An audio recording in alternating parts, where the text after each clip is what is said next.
Welcome to the Carry EXP. We got Spider-Man No Way Home, new hidden details in the screenplay. Apparently, I mean, why not keep this Spider-Man train going? I mean, it's still being talked about. People are still watching theater reactions and buying bootlegs. So hey, why not just keep this chugging for as long as I possibly can, and hopefully the views come in because it's looking kind of low. But anyway, let's check this out from new Rockstars because they always know what they're talking about. And Erik Voss is just a treasure. He's just fantastic, and I can't wait to see what he's found because dude's a freak at this crap. So let's see what was hidden. 3, 2, 1, run it.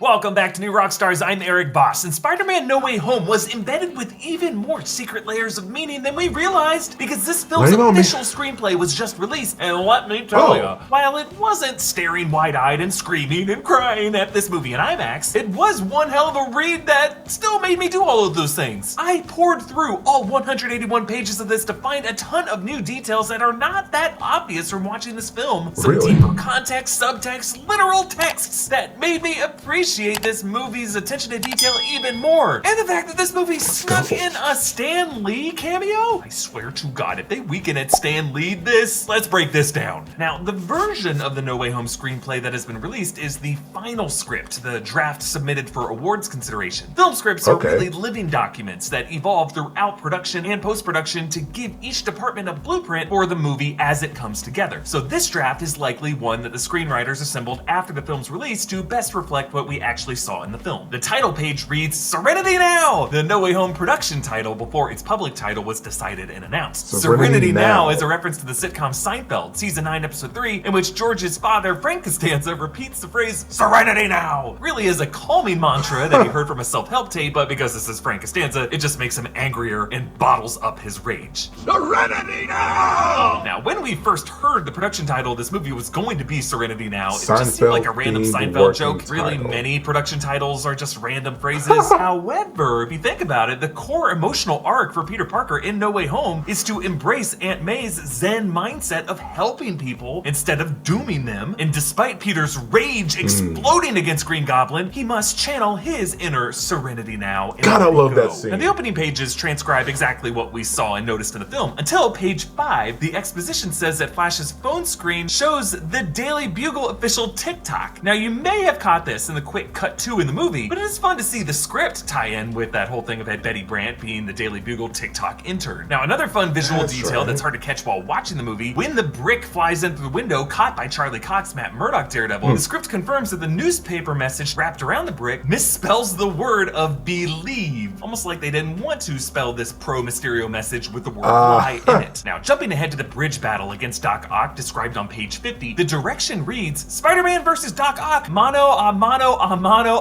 etc. Because, you know, like 16 different appendages are fighting here. And then a bit further down, it directs Doc Ock's tentacles to grab Spider-Man's arms in a vice as another tentacle latches onto the Daily Bugle helicopter. The fact that Doc Ock uses the helicopter rotors to try to kill Peter is obvious enough, but I only now put it together that Doc Ock was using the Daily Bugle helicopter, one of Peter's other enemies, the Daily Bugle, to try to kill him in this moment. The Daily Bugle, by reporting all this horrible stuff about Peter, has been trying to kill him up until this point. Everything about the Daily Bugle is deadly to Peter. Then jumping ahead to page 76, when Peter finds May having tea with Norman Osborn, the description reads, no armor, dressed in ill-fitting clothes from the donation bin, nursing tea in a mug, he looks tired, disoriented, even fragile. So when we watch the movie, it isn't confirmed where exactly Norman got these green and purple sweats, but now we know it was from the donation bin, which means that Norman walked into this feast center still wearing his goblin armor. So someone at Feast, maybe even May, saw him enter the doors as a multiversal supervillain and still decided to give this guy a second chance. And shortly after this, on page 80, another subtext detail that I appreciated. When Norman meets MJ in the Sanctum, at first he thinks MJ is for Mary Jane. As we know from the film, she corrects him. But then the script says, Norman reacts, understanding another universe, which leads him to say fascinating. So I love this. Just from MJ standing for different names in this reality, the brilliant Norman Osborn already deduces the multiverse logic of that. So he already knew about it? Keeps some aspects of the identity the same, but warps them slightly. Really, the bigger detail is a few pages after this, Doctor Strange's box. Now, hearing the name of it, I thought it was the Machina Dicotomus, but in the script it is spelled La Macchina di Cadavis, which is Italian for the machine of Cadavis, Italian being a key language because it's the nationality of Cagliostro, the sorcerer who wrote Camertage's Book of Cagliostro. But the word Cadavis is an important Easter egg because it refers to the Crystal of Cadavis, which comes from the Marvel team-up number 21 in 1974, in which Spider-Man teams up with Doctor Strange to fight a sorcerer named Xandu, who hypnotizes Peter into stealing the Crystal of Cadavis, which Xandu needs in a plot to resurrect his wife. The word Cadavis, a play on cadaver.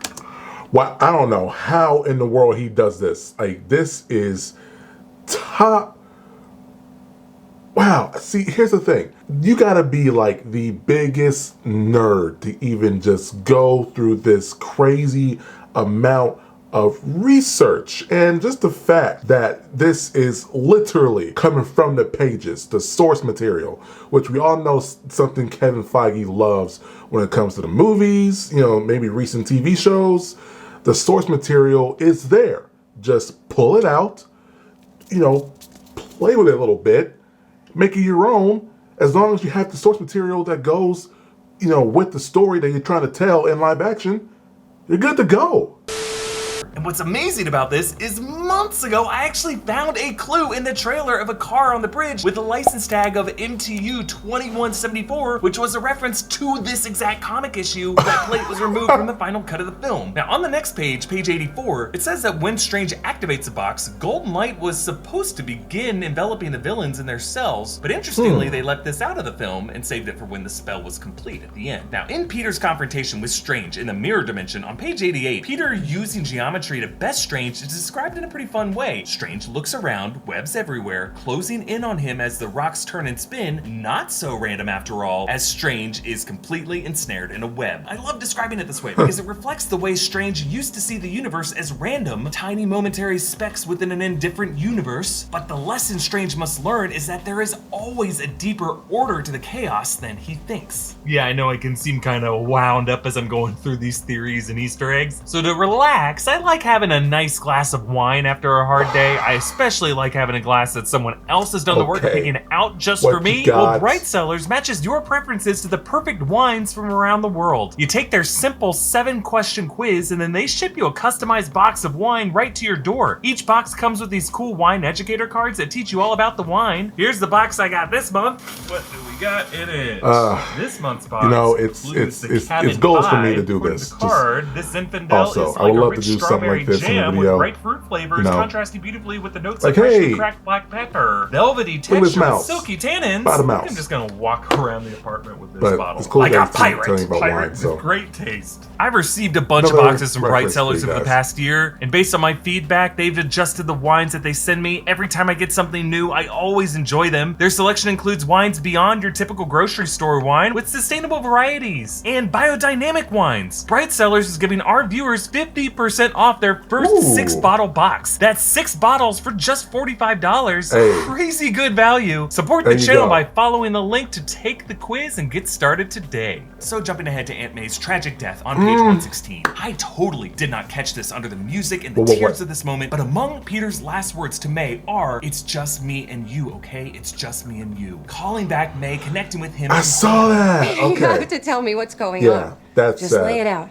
It's just me and you. Which in that moment, I always interpreted as her way of saying, it's just down to the two of us since Ben died. We have to trust each other. And now Peter's echoing that here, that she will always be that important mother figure to him. Now, one of my most favorite things about reading the script is also my favorite part of the film, the introduction of Andrew Garfield Peter and Tobey Maguire Peter. And in the script, started on page 119, to avoid confusion among the Peters, these two are labeled as Webb-verse Peter and Raimi-verse Peter from Peter 4, crediting the directors Mark Webb and Sam Raimi for their contributions to this franchise. And then a few pages later on page 127, when MJ and Ned bring the other Peters to the Midtown roof, they're initially silhouetted in the light of the moon, and Peter doesn't recognize them at first. So the script says Peter takes a protective stance guarding his friends, meaning that Peter did not know what other multiversal villains could arrive, threatening his loved ones, so his instinct is to protect his only loved ones left from getting killed until he realizes that these two are on his side. And this is pretty clear in the scene. I just loved reading this in the script on page 127. 129 as all three Peters finish each other's "with great power" lines. The exposition says they're overwhelmed by this uncanny connection bound together across universes by those words. Just further underlining that quote as a kind of absolute point that defines all Peter Parkers regardless of their dimensions. Fun little detail on page 133 when MJ calls to Peter and all three Peters confusedly point at each other. The script straight up says, memes! Showing that they deliberately wanted this to be a recreation of the Spider-Man pointing at each other meme. And then, during the final battle, when Andrew Garfield Peter chats with Max Dillon about the existence of a Black Spider-Man, on page 159, it says, Webb vs. Peter nods, there probably is. Now, the way they formatted this is interesting because it's described as Andrew Garfield Peter's thought, but also it's still formatted in a way to leave open for interpretation that Miles Morales Spider-Man does indeed exist in this live-action multiverse. Then onto the final moments in this donut shop. One of the weirdest things I found in the script, on page 177, Peter finds MJ talking and laughing with an older customer, a Stan Lee lookalike. Now, when I saw this movie, I didn't wonder why the camera lingered on this guy and MJ's moment with him. I wondered if he could be some VIP or comics writer, but he is an actor named Erik Voss, and now the script is suggesting that this guy was cast for his resemblance to Stan Lee. Did the script intend for us to see this resemblance? Are we meant to see him as a Stan Lee variant? Or really, is it just to evoke the memory of Stan's many cameos, the kind of vague deja vu and facial blindness? Is that him?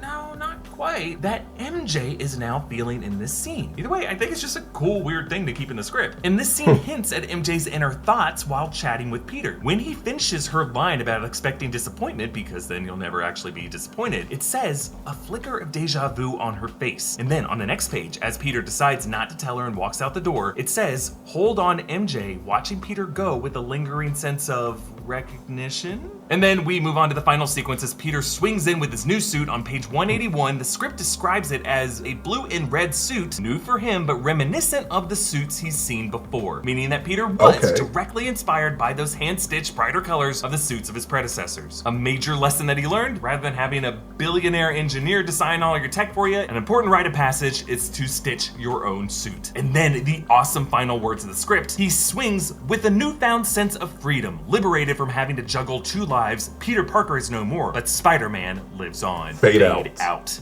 Ah, yes. Now, while it is easy to walk out of this film feeling a bit down about the stranger Peter now is in his world, cut off from everyone he loves, hearing it this way reminds me of how his Peter Parker identity always weighed him down. The opening shots of Spider-Man Homecoming showed us a kid itching to escape from his life as a bullied high school student so that he could come alive, finally at the end of the day, as a masked, friendly neighborhood Spider-Man. That makes sense. This ending finally gives him that freedom. You can support New Rockstars by checking out our merch options at newrockstarsmerch.com. Follow me on Instagram and Twitter at Erik Voss. Follow New Rockstars. Subscribe to New Rockstars for more analysis of everything you love. Subscribe to them, please. Bye. Yeah, that was good. I enjoyed that a lot. Yeah, that's wow. I had no idea that they released the script. Honestly, like I knew when I knew when Aunt May was dying, and Peter said it's just me and you. I had a feeling that it was from the first movie.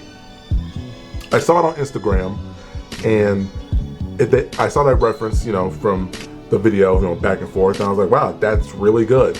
So, and the details, from the script makes things like that. It makes you appreciate it a whole lot more. New Rockstars, man. Their research is great.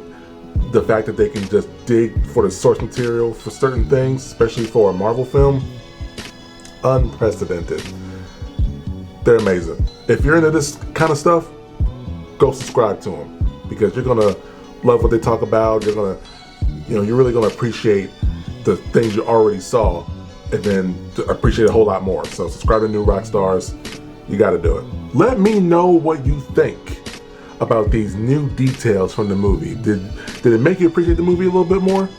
I think it did for me too. If you haven't already, like, comment, share, and subscribe, and tell me what you think about this video and the new details about Spider-Man No Way Home. If you haven't already, subscribe to the channel to get to 1,000 subs. We need a good amount.